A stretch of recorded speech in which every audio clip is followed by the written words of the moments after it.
Chères femmes, chères combattantes et battantes, chers leaders, en cette veille de la Journée mondiale de la femme, célébrée le 8 mars, je voudrais avant tout vous souhaiter, nous souhaiter une bonne fête. Cette journée nous est dédiée à nous, femmes, pour commémorer cette lutte acharnée pour l'émancipation de la femme. En effet, nous femmes n'attendons pas uniquement la journée du 8 mars pour réfléchir, pour bâtir nos foyers, nos familles, notre pays, notre continent.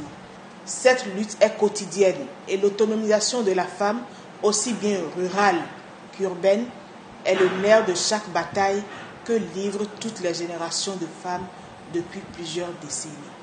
L'autonomisation de la femme, son insertion dans les hautes sphères de décision, le leadership au féminin sont le leitmotiv qui me fait lever et vibrer au quotidien. Mais réfléchir pour notre autonomisation, chères femmes, ne veut pas dire se rebeller, mais simplement faire comprendre à nos hommes, à nos maris, à nos fils, qu'il faudra désormais compter avec nous et sur nous. Nous, femmes, représentons la moitié de l'humanité et compter sans la femme, c'est compter sans la moitié de ses bras valides, sans la moitié des cerveaux pensants et des volontés de construire. C'est aussi en particulier pour la femme africaine l'occasion de réfléchir et d'œuvrer pour bâtir notre foyer, notre pays et l'émergence de notre continent tout entier.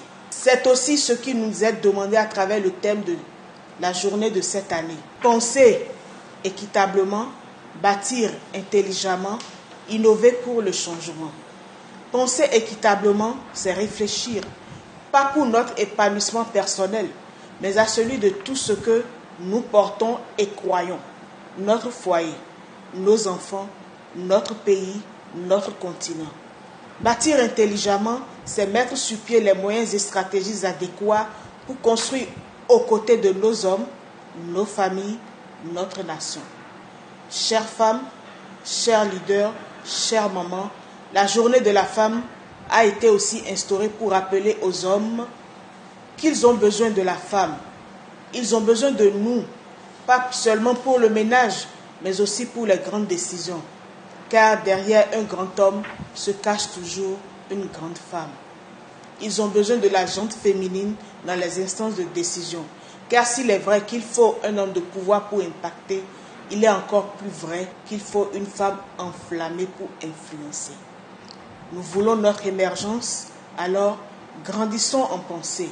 Soyons créatrices, innovatrices. C'est pourquoi je nous invite toutes à nous mobiliser et à nous investir davantage politiquement, socialement et économiquement.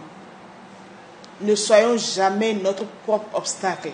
Soyons au contraire un vecteur de l'évolution, de l'éclosion des valeurs que nous incarnons.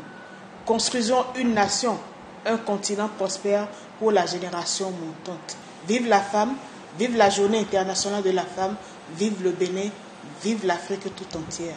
Je vous remercie.